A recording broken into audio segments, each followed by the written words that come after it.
শারদীয় দুর্গোৎসবের মহাষ্টমীতে দেশের বিভিন্ন স্থানে রামকৃষ্ণ মিশনে কুমারী পূজা অনুষ্ঠিত। সন্ধি পূজা শেষে চলে আরতি।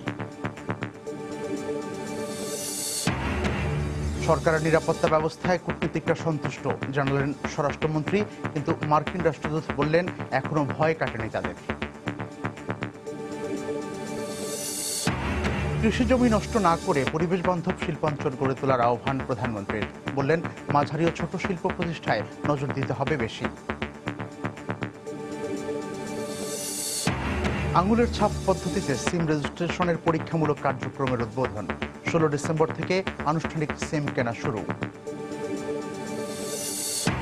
এবং 3রা নভেম্বর বাংলাদেশ সফরে আসছে দক্ষিণ আফ্রিকার নারী ক্রিকেট দল। জিম্বাবুয়ে খেলবে 3টি ওয়ানডে, 2টি টি20, নিশ্চিত করলেন বিসিবি সভাপতি।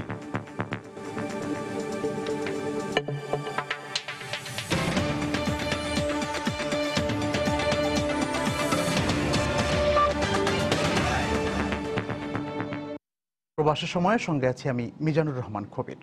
মহাষ্টমীর পূজায় অংশ নিতে বুধবার সকাল থেকে মণ্ডপে মণ্ডপে ঢল নামে সনাতন ধর্মাবলম্বীদের। অষ্টমী পূজার প্রধান আকর্ষণ কুমারী পূজা দেখার জন্য দূর দূরান্ত থেকে ভক্তরা আসেন রামকৃষ্ণ মিশনে। দেবী সাজে বালিকারূপী প্রতিমা পূজার মর্মবাণী সমাজে নারীর মর্যাদা আর সম্মান প্রতিষ্ঠা করা। কুমারী পূজা শেষে অষ্টমীর শেষ লগ্নে অনুষ্ঠিত হয় সন্ধি পূজা।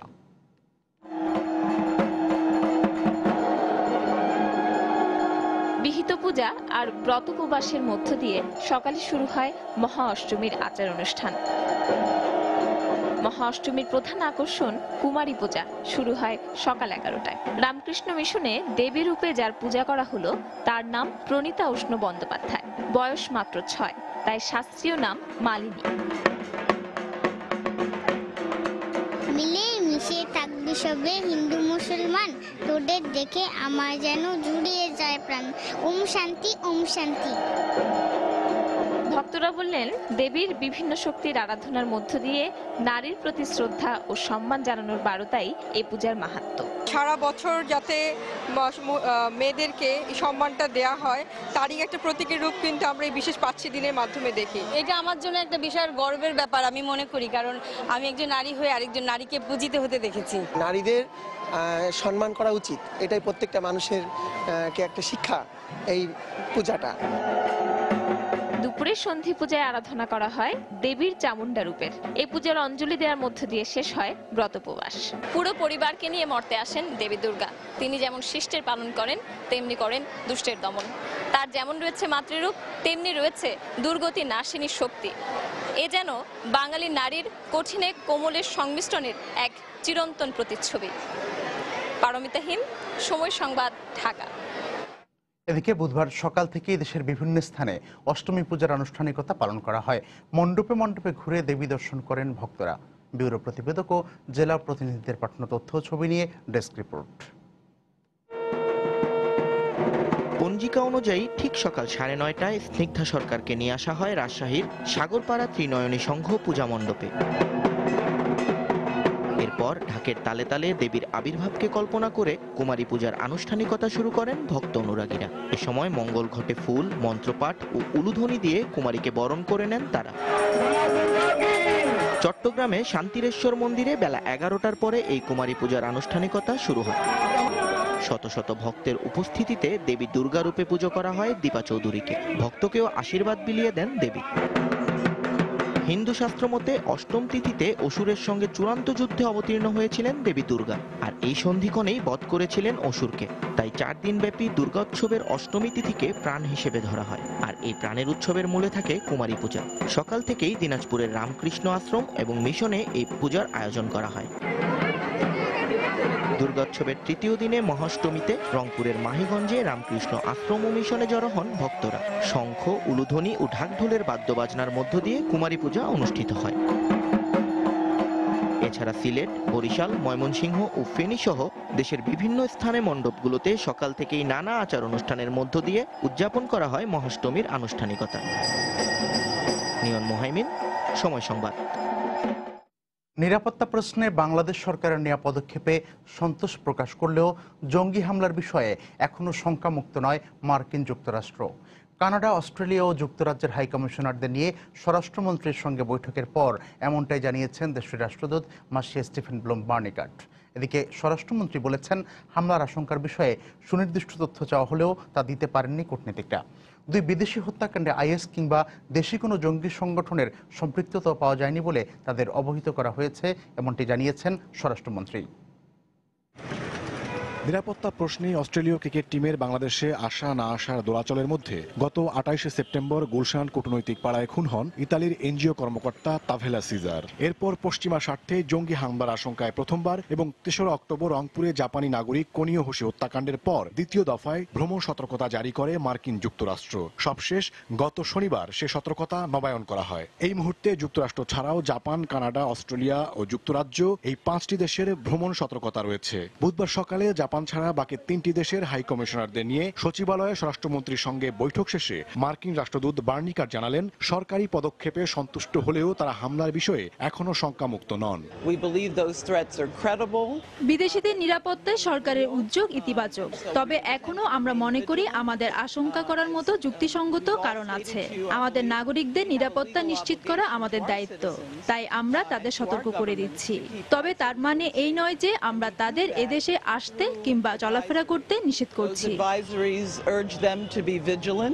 এদিকে বৈঠকে হামলার শঙ্কা নিয়ে সুনির্দিষ্ট তথ্য চেয়েও পাওয়া যায়নি বলে জানালেন স্বরাষ্ট্রমন্ত্রী। তারা বলছেন যে আমরা দেখছি যে পুলিশকে বের হলেই পুলিশকে আমরা রাস্তায় দেখছি, এটা আমাদের কাছে ভালো লাগছে এবং আমরা সিকিউর ফিল করছি। আজকে কিন্তু কোনো ধরনের স্পেসিফিক কোনো ইনফরমেশন আমাদেরকে দিতে পারেনি। আমরা যদিও বারবার বলছি যে কোনো ইনফরমেশন আছে কিনা, যদি কোনো থাকে এখনই বলো, আমরা অ্যাড্রেস করি।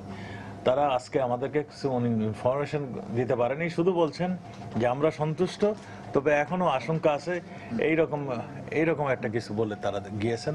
স্বরাষ্ট্রমন্ত্রী আরো জানান, 2 বিদেশি হত্যার রহস্য উন্মোচনের দোরগোড়ায় তদন্তকারীরা। এখন কিছু অকাট্য প্রমাণ জোগাড়ের অপেক্ষা মাত্র। ওমর ফারুক, সময় সংবাদ, ঢাকা। কূটনীতিক এবং বিদেশিদের জন্য সর্বোচ্চ নিরাপত্তা নিশ্চিত করা হয়েছে। তারপরও নিরাপত্তাহীনতা অনুভব করলে সেটি মনস্তাত্ত্বিক বলে মন্তব্য করেছেন পুলিশ মহাপরিদর্শক। বুধবার সন্ধ্যায় রাজধানীর রামকৃষ্ণ মিশন মঠ পরিদর্শন শেষে সাংবাদিকদের তিনি একথা বলেন।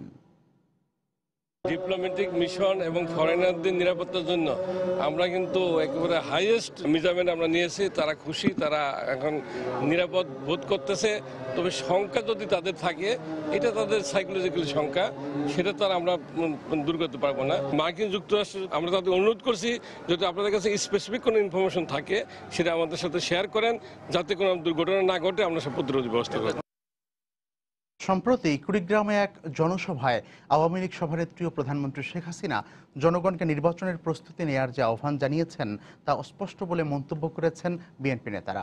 তবে আওয়ামী লীগ নেতারা বলছেন, প্রধানমন্ত্রী স্থানীয় সরকার নির্বাচনের প্রস্তুতি নেবার কথাই বলেছেন। আর দলীয় ব্যানারে স্থানীয় সরকার নির্বাচন চালুর আগে গণভোটে জনমত যাচাই করা উচিত বলে মনে করছে বিএনপি। তবে আওয়ামী লীগ বলছে, গণতান্ত্রিক রীতি মেনেই এই সিদ্ধান্ত নেওয়া হয়েছে। রিপোর্ট তাহসিনা জেসির।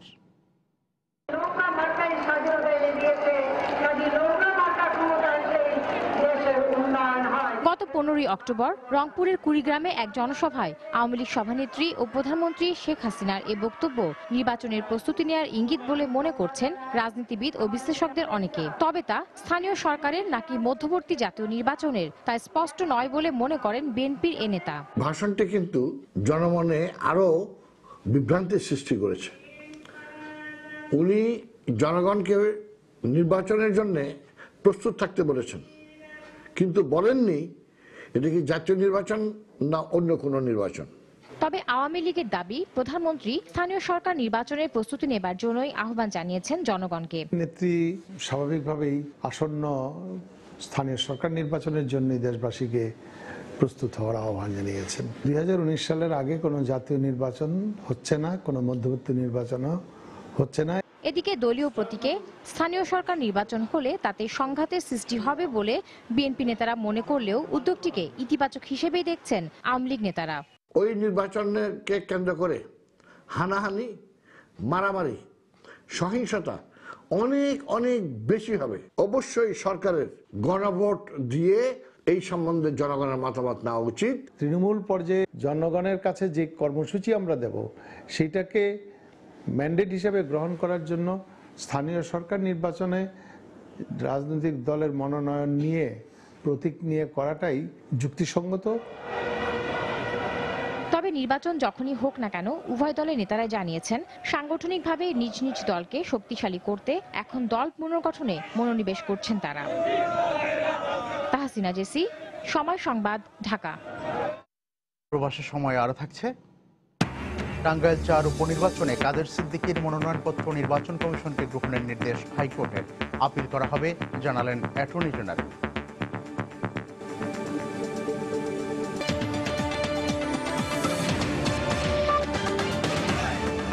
কৃষি জমি নষ্ট না করে পরিবেশ বান্ধব শিল্পাঞ্চল গড়ে তোলার আহ্বান জানিয়েছেন প্রধানমন্ত্রী শেখ হাসিনা। বুধবার সকালে প্রধানমন্ত্রীর কার্যালয়ে জাতীয় অর্থনৈতিক অঞ্চল বেজার গভর্নিং বোর্ডের সভায় তিনি একথা বলেন। বড় শিল্প গড়ে তোলার চেয়ে ছোট মাঝারি আকারের শিল্প গড়ে তুলতে এবং সেখানে কর্মসংস্থানের ব্যবস্থা করারও আহ্বান জানান প্রধানমন্ত্রী।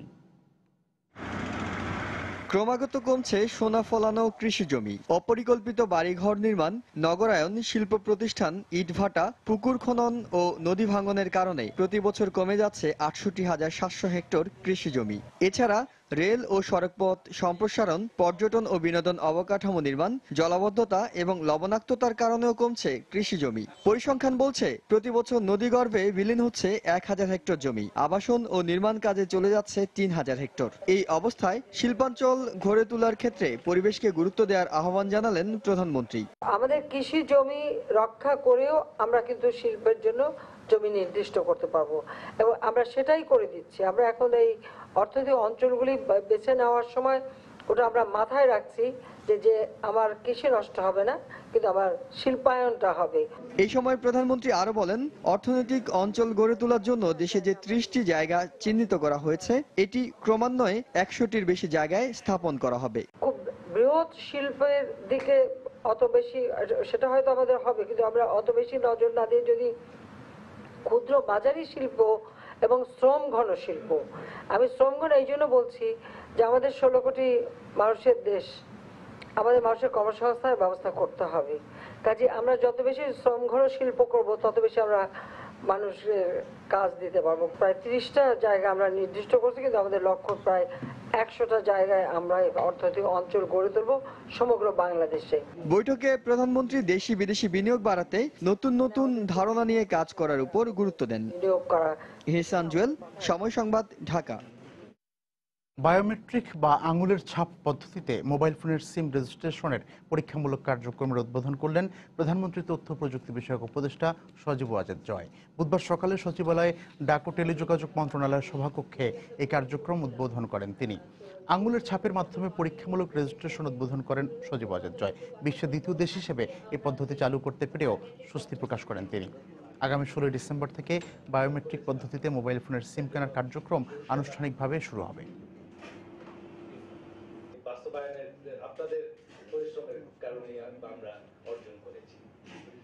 ডিজিটাল পদ্ধতিতে এখন আমরা যে বায়োমেট্রিক নিয়ে সিম বিতরণ করার ব্যবস্থা করছি, এটা আমরা বিশ্বে দ্বিতীয় মাত্র দেশ যেটা এটা করছি, সেকেন্ড আর কেউ করেনি। সে কারণে আমি খুবই গর্বিত। প্রধানমন্ত্রীর অর্জনকে ম্লান করার যত চেষ্টাই করা হোক না কেন ষড়যন্ত্রকারীরা সফল হবে না বলে হুঁশিয়ারি দিয়েছেন খাদ্যমন্ত্রী অ্যাডভোকেট কামরুল ইসলাম। অন্যদিকে আওয়ামী লীগের প্রচার সম্পাদক ডক্টর হাসান মাহমুদ ষড়যন্ত্র ত্যাগ করে বেগম জিয়াকে দেশে ফেরত আসার আহ্বান জানিয়েছেন। বুধবার বিকেলে রাজধানীর শিল্পকলা একাডেমিতে যুবলীগ আয়োজিত চিত্র প্রদর্শনী দেখতে এসে তারা একথা বলেন। আজকে শেখ হাসিনা যখন আন্তর্জাতিক অঙ্গনে আজকে এত সম্মান কুড়াচ্ছেন, শেখ হাসিনার এই অর্জনকে ম্লান করে দেওয়ার জন্য এই দুইজন বিদেশিকে হত্যা করার চেষ্টা হতে পারে, বাংলাদেশকে আবার অস্থিতিশীল করার জন্য এবং আবার দেশকে বিদেশিদের কাছে আজকে হেয় প্রতিপন্ন করার জন্য এই ষড়যন্ত্র তারা করেছে। এই খুনিদের শনাক্ত করতে হয়তো সময় লাগছে, কিন্তু সেদিন বেশি দূর নয়, এই খুনিদের শনাক্ত করা হবে এবং এদেরও বিচারের কাঠগড়ায় দাঁড় করা হবে। দেশকে যতই ষড়যন্ত্র করা হোক না, দেশকে অস্থিতিশীল করার জন্য বাংলাদেশের ভাবমূর্তিকে ক্ষুণ্ণ করার জন্য, শেখ হাসিনার অর্জনকে ম্লান করার জন্য যতই চেষ্টা করুক না কেন, কোনো অবস্থাতেই এই ষড়যন্ত্রকারীরা সফল কাম হবে না। আমরা সংবাদ সম্মেলন নির্ভর বিএনপি চাই না, আমরা সন্ত্রাস নির্ভর বিএনপি চাই না, আমরা জনগণ নির্ভর বিএনপি চাই। তাই বেগম জিয়াকে অনুরোধ জানাবো, দেশে আসুন, দেশে এসে দেশের মানুষের সামনে কথা বলুন, দেশকে নিয়ে ষড়যন্ত্র পরিহার করুন। বিএনপির জনপ্রিয় নেতাদের আগামী নির্বাচনে অযোগ্য ঘোষণা করার জন্য উদ্দেশ্যপ্রণোদিতভাবে সাজা দেওয়া হচ্ছে বলে মন্তব্য করেছেন দলটির স্থায়ী কমিটির সদস্য নজরুল ইসলাম খান। বুধবার বিকেলে রাজধানীর নয়াপল্টন দলটির কেন্দ্রীয় কার্যালয়ে বেগম খালেদা জিয়ার রোগ মুক্তি কামনায় দোয়া মাহফিলে তিনি একথা বলেন। এ সময় জনগণকে সঙ্গে নিয়ে বৃহৎ আন্দোলনের মাধ্যমে সরকারের সব ষড়যন্ত্রকে রুখে দেওয়া হবে বলেও মন্তব্য করেন নজরুল ইসলাম খান। বাংলাদেশ জাতীয়তাবাদী দলের যারা খুব জনপ্রিয় নেতা, যারা নির্বাচন হলে নিশ্চয়ই জিতবে, সে ধরনের মানুষদের নির্বাচনে অযোগ্য করার জন্য তাদেরকে সাজা দেওয়া হচ্ছে, হয়তো আরো হবে। কিন্তু আমি একথাও বলতে চাই যে আন্দোলন এবং জনগণের আকাঙ্ক্ষা যখন বৃদ্ধি পায়, যখন জনগণ মনস্থির করে ফেলে যে তারা পরিবর্তন চায়, তখন নির্বাচনে জেতার জন্য বড় নেতার প্রয়োজন হয় না। তখন যে কেউ যে প্রতীক নিয়ে দাঁড়ায় সে বিজয়ী হয়। বিএনপি চেয়ারপারসন বেগম খালেদা জিয়ার বিরুদ্ধে চলা দুর্নীতির 2 মামলার পরবর্তী বিচারিক কার্যক্রমের তারিখ নির্ধারণ করা হয়েছে আগামী 29 অক্টোবর। এদিন জিয়া চ্যারিটেবল ট্রাস্ট দুর্নীতি মামলার 4 সাক্ষীকে জেরা করা হবে বলে জানিয়েছেন দুদক ও বেগম জিয়ার পক্ষের আইনজীবীরা।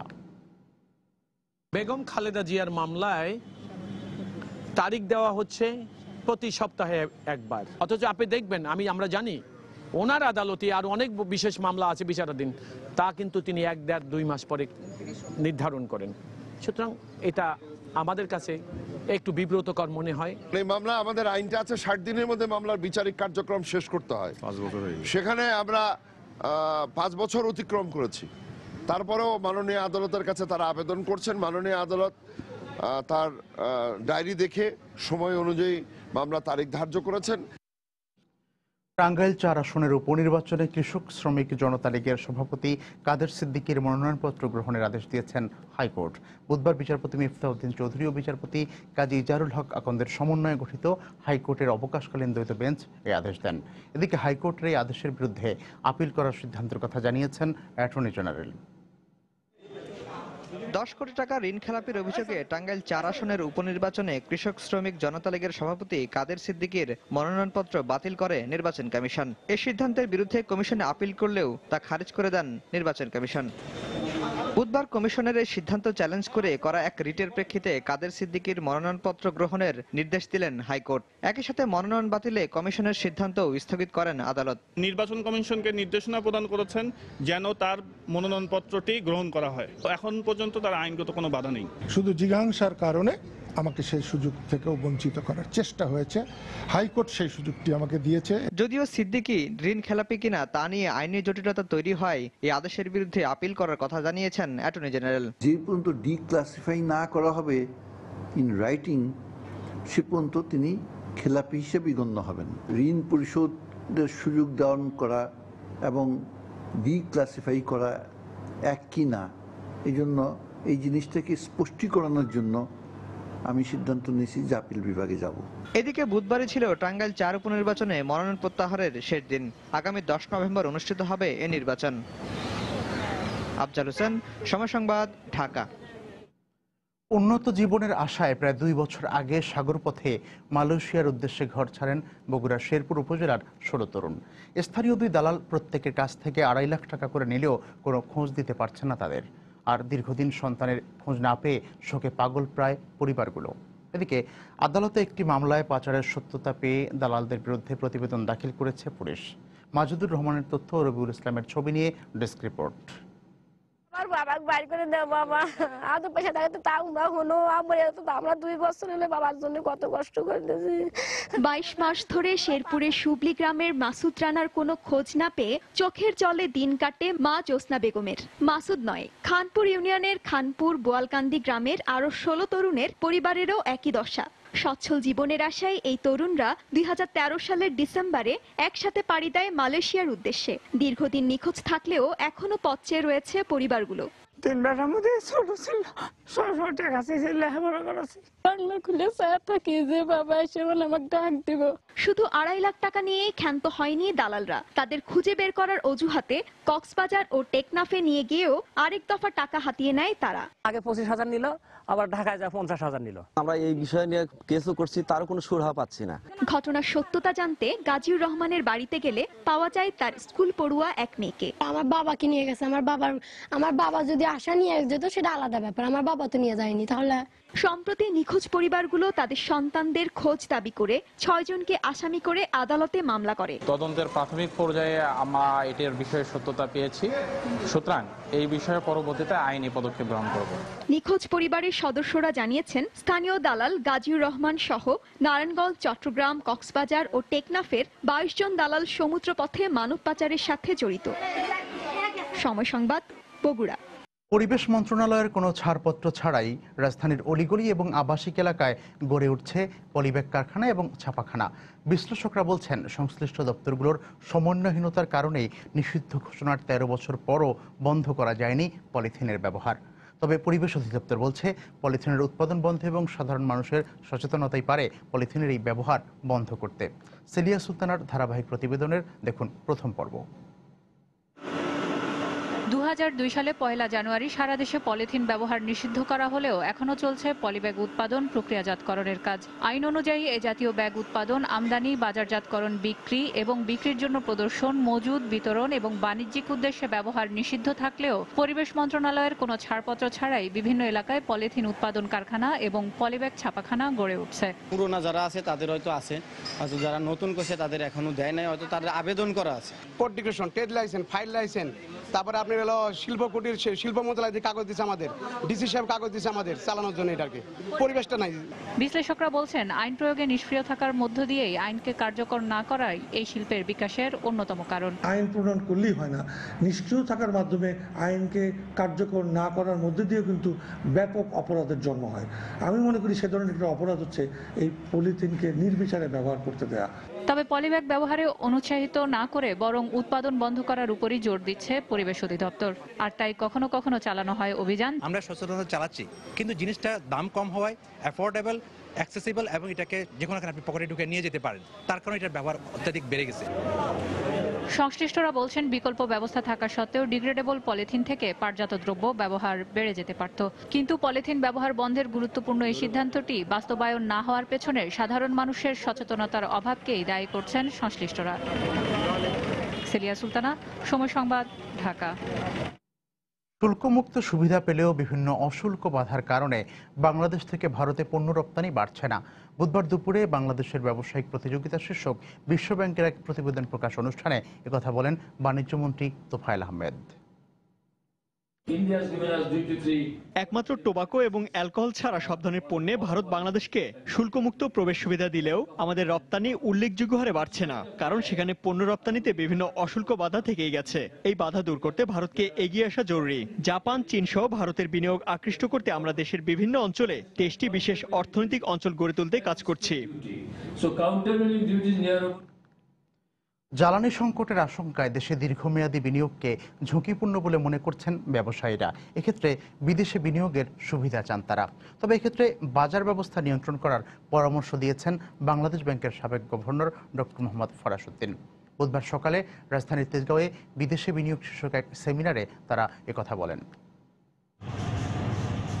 জ্বালানি সংকটের আশঙ্কায় বর্তমানে অনেকটাই বন্ধ রয়েছে শিল্প কারখানায় গ্যাসের নতুন সংযোগ। এর মধ্যে হাইতি, ইথিওপিয়া সহ বিভিন্ন দেশ অবকাঠামোগত ও জ্বালানি সুবিধা দিয়ে বিনিয়োগে আকৃষ্ট করছে বিদেশিদের। ভবিষ্যতেও শিল্প খাতে জ্বালানি সংকট মোকাবেলায় সরকারের দৃশ্যমান কোনো অগ্রগতি নেই উল্লেখ করে বিদেশে বিনিয়োগের সুযোগ দেওয়ার দাবি ব্যবসায়ীদের। সরকার বলছে যে এলএনজি দিয়ে আমাকে সাপ্লাই দিবে, এলএনজি কোথায়? যেখানে আমাদের টোটাল এনার্জি সেক্টর কোনো এনার্জি পলিসি নাই, কোল পলিসি নাই, এনার্জি পলিসি নাই, তাহলে আমি কিসের উপর ভিত্তি করে আমি আগামী দিনে ইনভেস্টমেন্ট এখানে যাব? যদি বিনিয়োগের সুযোগ দেন, আমরা লভ্যাংশ সহ আমরা দেশে নিয়ে আসবো। তবে বিদেশে বিনিয়োগের ক্ষেত্রে যথাযথ নিয়ন্ত্রণ থাকা দরকার বলে মনে করেন বাংলাদেশ ব্যাংকের সাবেক এই গভর্নর। পাশাপাশি বিদ্যুৎ উৎপাদনে গ্যাসের ব্যবহার কমিয়ে শিল্প খাতে বরাদ্দ বাড়ানোরও পরামর্শ দেন তিনি। কয়েকবারই বলবো কিন্তু যে আমি বিদেশে এফডিআই করার বিপক্ষে নেই। Investment abroad must be in the areas of our comparative advantage. আমাদের কিন্তু কম্পারেটিভ অ্যাডভান্টেজ অনেক ব্যাপারে আছে, একেবারে সরাজ দেওয়া যাবে না। বাজারকে কতগুলো যুক্তিসঙ্গত নিয়ম নীতির নিঘরে ভাবতে হবে। আমি সেটাই বলি, সেটা করতে লাগবে, না হলে হবে না। আর দেশে বা বিদেশে আর্থিক লেনদেনের ক্ষেত্রে আরো নজরদারি প্রয়োজন বলে মত দেন ব্যবসায়ীরা। কামরুল হাসান সবুজ, সময় সংবাদ, ঢাকা। বাংলাদেশ 2020 সালের মধ্যে $25.39 বিলিয়ন রেমিটেন্স আয় করবে বলে আশা প্রকাশ করেছেন পরিকল্পনামন্ত্রী আহম মুস্তাফা কামাল। বুধবার সকালে রাজধানীর একটি হোটেলে centre for policy dialogue CPD আয়োজিত এক সেমিনারে তিনি কথা বলেন। ইংরেজি ভাষা কম জানা এবং অদক্ষতার কারণে রেমিটেন্স অনেক কম হচ্ছে বলে জানান তিনি। বর্তমানে 11 মিলিয়নের বেশি প্রবাসী প্রতি বছর $15 বিলিয়ন দেশে পাঠাচ্ছেন। দিনে দিনে এই সংখ্যা বাড়ছে। দক্ষতা বাড়িয়ে শ্রমশক্তি বিদেশে পাঠাতে সরকার বিভিন্ন পদক্ষেপ নিয়েছে বলেও তিনি উল্লেখ করেন। 2020 সাল নাগাদ বিদেশে মানব সম্পদ থেকে আমরা $5.39 বিলিয়ন আয় করব। তবে এখনো আমাদের শ্রমিকদের অদক্ষতা ও ইংরেজি না জানার কারণেও পিছিয়ে পড়তে হচ্ছে। এই কারণে আমাদের রেমিটেন্স কম আসছে। পাতা মরানো পোকার আক্রমণ এবং পটাশিয়াম সালফারের অভাবে ময়মনসিংহের ত্রিশালে এবারও আমন ধান ক্ষতিগ্রস্ত হয়েছে। এতে দিশেহারা উপজেলার কৃষকেরা। বারবার একই এলাকায় পোকার আক্রমণ হওয়ায় মাটি পরীক্ষা করার দাবি কৃষক নেতাদের। অবশ্য মাঠ পর্যায়ের কৃষি কর্মকর্তারা বলছেন, আক্রান্ত ক্ষেত পরিদর্শন করে প্রয়োজনীয় কীটনাশক ও সার প্রয়োগের পরামর্শ দেওয়া হচ্ছে। হোসেন আলীর তোলা ছবি নিয়ে হারুনুর রশিদের রিপোর্ট।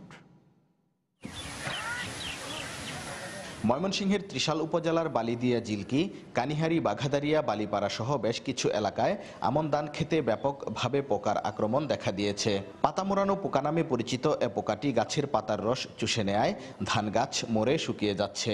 এছাড়া পটাশ ও সালফারের অভাবেও অনেক ধান ক্ষেত ক্ষতিগ্রস্ত হয়েছে। 3 বিঘা জমিন করছি, 24 কাঠা খাইছি। কোন ফুলা ফান্ডি লইয়া কিভাবে চলবাম, কিভাবে খাইবাম। একবার 4বার দেওয়া হয়তো পোকা ছাড়ে না। আমন ধানের উপর সব নির্ভর, এইগুলি যখন নষ্ট হয়ে গেছে তখন আমরা কি করে চলবো।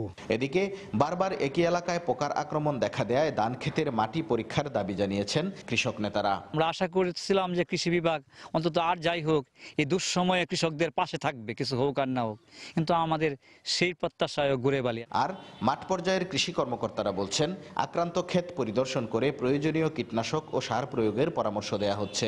এগুলির জন্য আমরা মার্শাল, ডাস্টবান নিয়মিতভাবে মাঠ পরিদর্শন করে কৃষক ভাইদেরকে নিয়ে আমরা স্প্রে করাই, তাতে সুফল পাওয়া গেছে। আর যারা আমাদের সুপরামর্শ সঠিকভাবে যারা প্রয়োগ করে তারা 100% সুফল পায়। ময়মনসিংহ জেলায় এবছর 2,63,000 হেক্টর জমিতে আমন আবাদ করা হয়েছে। তবে পোকায় ক্ষতিগ্রস্ত ধান ক্ষেতের কোনো হিসেব অফিসে নেই বলে জানান জেলা কৃষি সম্প্রসারণ কর্মকর্তা। হারুনুর রশিদ, সময় সংবাদ, ময়মনসিংহ। কখনো বন্ধুর হাতে খুন, আবার কখনো প্রভাবশালীরাও অবতীর্ণ হচ্ছেন শিশু নির্যাতনকারীর ভূমিকায়। গাইবান্ধায় একের পর এক শিশু নির্যাতন ও হত্যার ঘটনায় উদ্বিগ্ন অভিভাবকরা। এজন্য মাদক ও সামাজিক অবক্ষয়কে দায়ী করছেন সুশীল সমাজ। তবে পুলিশের দাবি এগুলো সবই বিচ্ছিন্ন ঘটনা। হেদায়েতুল ইসলাম বাবুর রিপোর্ট। গত 24শে সেপ্টেম্বর একটি সেপটিক ট্যাঙ্ক থেকে উদ্ধার করা হয় গোবিন্দগঞ্জ পৌর মেয়রের ছেলে 9ম শ্রেণীর ছাত্র সাম্যর লাশ। তাকে খুনের দায়ে পুলিশ গ্রেপ্তার করে সাম্যর বন্ধু হৃদয় সহ 8 জনকে। এর আগে 16 সেপ্টেম্বর প্রেমের প্রস্তাবে রাজি না হয় সহপাঠীর হাতে খুন হয় স্কুল ছাত্রী মনিকা। একই মাসে নির্মমভাবে হত্যা করা হয় গাইবান্ধা সদর উপজেলার ভাটপাড়া গোপালপুর গ্রামের 6ষ্ঠ শ্রেণীর ছাত্র সৌরভকে। এ অবস্থায় অভিভাবক সহ সমাজের সব শ্রেণীর মানুষ উদ্বিগ্ন। ক্লাস 4-এর ছাত্র, ক্লাস 9-এর ছাত্র এভাবে যে মার্ডার হচ্ছে, এ পর্যন্ত অবস্থায় আমরা শুনি নাই কোনোটার এই বিচার হয়েছে। কোনো প্রভাবশালীর ছত্র ছায়ায় এইগুলো ঘটাচ্ছে, যার কারণে বিচারটা সেইভাবে হচ্ছে না। এই ধরনের জঘন্য ব্যক্তিদের আসলে দৃষ্টান্তমূলক শাস্তি হওয়া উচিত। অবশ্য জেলার শীর্ষ পুলিশ কর্মকর্তার দাবি এসব বিচ্ছিন্ন ঘটনা। তার মতে সামাজিক সচেতনতা বৃদ্ধি করা সম্ভব হলে এমন পরিস্থিতি থেকে উত্তরণ সম্ভব। একজন শিশু এমনভাবে বিকশিত হবে যে পরবর্তীতে আরেকজন মানুষকে পূর্ণাঙ্গ মানুষ রূপে সে বিকশিত হতে পারে, এই বোধটাই জাগিয়ে তোলা প্রয়োজন বলে মনে করি। গত 2রা অক্টোবর গাইবান্ধার সুন্দরগঞ্জে সংসদ সদস্য মঞ্জুরুল ইসলাম লিটনের গুলিতে শিশু সৌরভ আহত হয়। হেদায়েতুল ইসলাম বাবু, সময় সংবাদ, গাইবান্ধা। আন্তর্জাতিক খবর। সিরিয়া পরিস্থিতি নিয়ে মস্কোয় দ্বিপক্ষীয় বৈঠক করেছেন রুশ প্রেসিডেন্ট ভ্লাদিমির পুতিন ও সিরীয় প্রেসিডেন্ট বাশার আল আসাদ। আগে থেকে এই বৈঠকের কোনো পরিকল্পনা ছিল না বলে ক্রেমলিনের পক্ষ থেকে জানানো হয়। মঙ্গলবার অনুষ্ঠিত বৈঠকে সিরিয়া রাশিয়ার আইএস বিরোধী অভিযান ও এর অগ্রগতি সম্পর্কে আলোচনা করেন দুই নেতা। রাশিয়ার সহায়তা না পেলে আইএস এতদিনে সিরিয়ার অধিকাংশ এলাকাই দখল করে নিত বলে মন্তব্য করেন আসাদ। শুধু আইএস দমনেই নয়, সিরিয়ার রাজনৈতিক সংকট নিরসনেও রাশিয়ার সহযোগিতা অব্যাহত থাকবে বলে সিরীয় প্রেসিডেন্টকে আশ্বস্ত করেন ভ্লাদিমির পুতিন। এ বৈঠকে উপস্থিত ছিলেন দুদেশের শীর্ষ কূটনীতিকরাও। বৈঠকের পরপরই দামেস্কের উদ্দেশ্যে মস্কো ছাড়েন সিরিয়ার president Bashar Al Asad.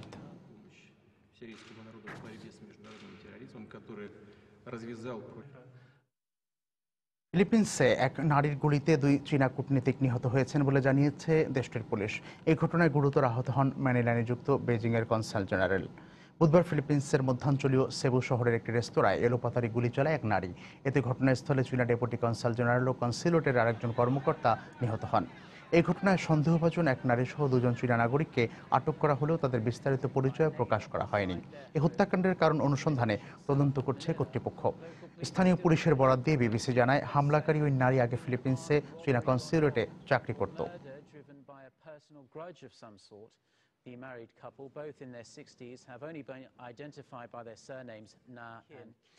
With these latest deaths, a total of 6 Koreans have been killed in the Philippines.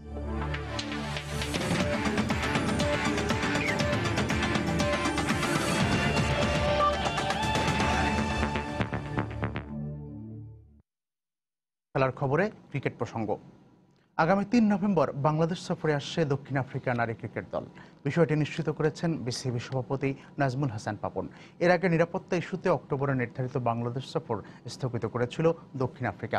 এছাড়া আগামী মাসের শুরুতে 3টি ওয়ানডে ও 2টি টি-20 খেলতে জিম্বাবুয়ে জাতীয় ক্রিকেট দল বাংলাদেশে আসলেও ওয়েস্ট ইন্ডিজ না আসায় ত্রিদেশীয় সিরিজটি হচ্ছে না বলেও পাপন জানিয়েছেন। 2 ম্যাচের টেস্ট সিরিজ খেলতে অক্টোবরে বাংলাদেশে আসবে অস্ট্রেলিয়া। দিনক্ষণ কিংবা সিরিজের সূচি সবই যখন চূড়ান্ত, তখন নিরাপত্তার অজুহাতে হঠাৎই ইউটার্ন ক্রিকেট অস্ট্রেলিয়ার। সেই রেশ কাটতে না কাটতে দক্ষিণ আফ্রিকা নারী ক্রিকেট দলের বাংলাদেশ সফর স্থগিতের সিদ্ধান্ত সংকটের ইঙ্গিত দেয় দেশের ক্রিকেটকে। তবে বিসিবির ভরসা ছিল চলতি মাসের আইসিসি সভার উপর। দুবাইয়ে অনুষ্ঠেয় ওই সভায় আশ্বস্ত হয় ক্রিকেট বোর্ড, যার প্রথমটির আনুষ্ঠানিক ঘোষণা এলো নারীদের জন্য। সাউথ আফ্রিকা মেয়েদের টিম যেটা, ওটা আগামী মাসের 3 তারিখে আসবে বাংলাদেশে। এটাই আপাতত আমাদের জানিয়েছে। 3 তারিখেই সাউথ আফ্রিকা উইমেন্স টিম যেটা ক্যান্সেল হয়েছিল শিডিউল, ওরা ফেরত আসছে। অজিরা না আসলেও নভেম্বরের প্রথম সপ্তাহে ওয়ানডে এবং টি-20 সিরিজ খেলতে বাংলাদেশে আসছে জিম্বাবুয়ে। তবে সময় বের করতে না পারায় আসছে না ওয়েস্ট ইন্ডিজ, তাই সম্ভাবনা নেই ত্রিদেশীয় সিরিজ মাঠে গড়ানোর। ট্রাই নেশন হওয়ার আমি কোনো এখন সম্ভাবনা দেখছি না, কারণ এখন আমরা আজকে ফাইনাল প্রপোজাল পাঠিয়ে দিয়েছি 3টা ওডিআই এবং 2টো টি-20 সিরিজের জন্য জিম্বাবুয়েকে, because we are waiting for West Indies. কিন্তু ওয়েস্ট ইন্ডিজ থেকে যেহেতু এখন পর্যন্ত কোনো স্পেসিফিক ডেট দিতে পারছে না, আমাদের আবার বিপিএল শুরু করে দিতে হবে, সেই জন্য আমরা এই প্রপোজাল পাঠিয়ে দিচ্ছি। এই মুহূর্তে কোনো আমি কিছু আর দেখছি না।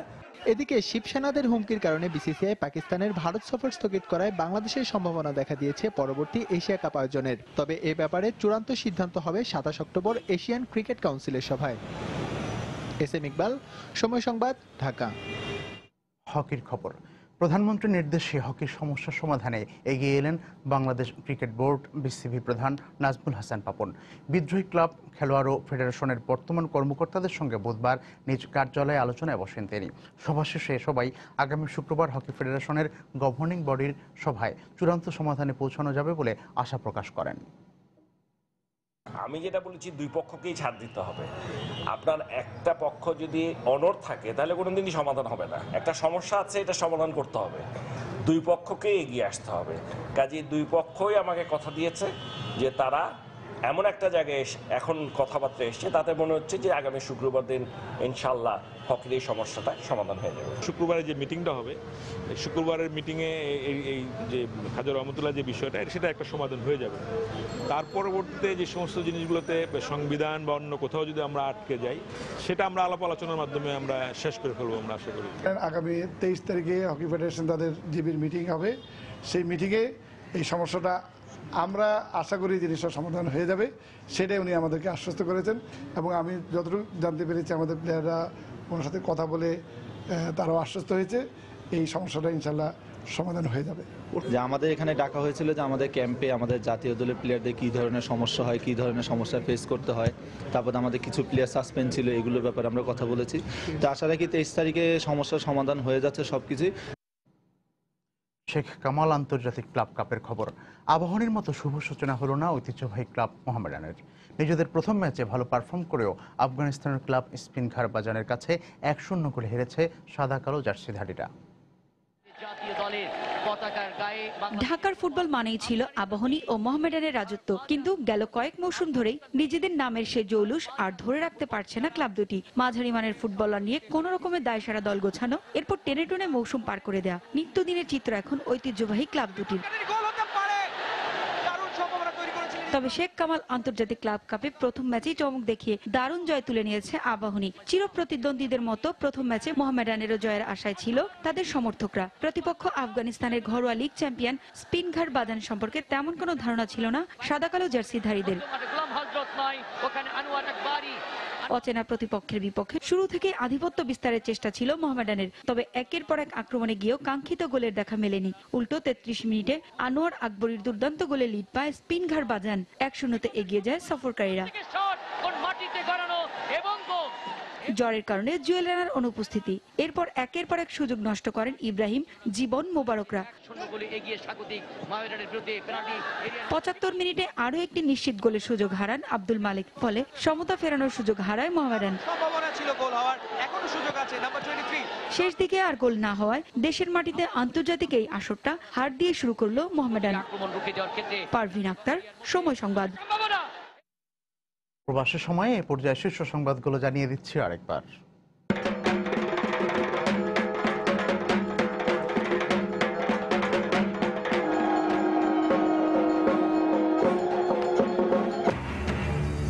শারদীয় দুর্গোৎসবের মহাষ্টমীতে দেশের বিভিন্ন স্থানে রামকৃষ্ণ মিশনে কুমারী পূজা অনুষ্ঠিত। সন্ধি পূজা শেষে চলে আরতি। সরকারের নিরাপত্তা ব্যবস্থায় কূটনীতিকরা সন্তুষ্ট জানালেন স্বরাষ্ট্রমন্ত্রী, কিন্তু মার্কিন রাষ্ট্রদূত বললেন এখনো ভয় কাটেনি তাদের। কৃষি জমি নষ্ট না করে পরিবেশ বান্ধব শিল্পাঞ্চল গড়ে তোলার আহ্বান প্রধানমন্ত্রীর। বললেন মাঝারি ও ছোট শিল্প প্রতিষ্ঠায় নজর দিতে হবে বেশি।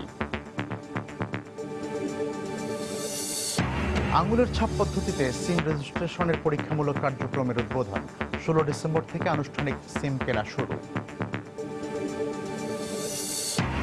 এবং 3রা নভেম্বর বাংলাদেশ সফরে আসছে দক্ষিণ আফ্রিকা নারী ক্রিকেট দল।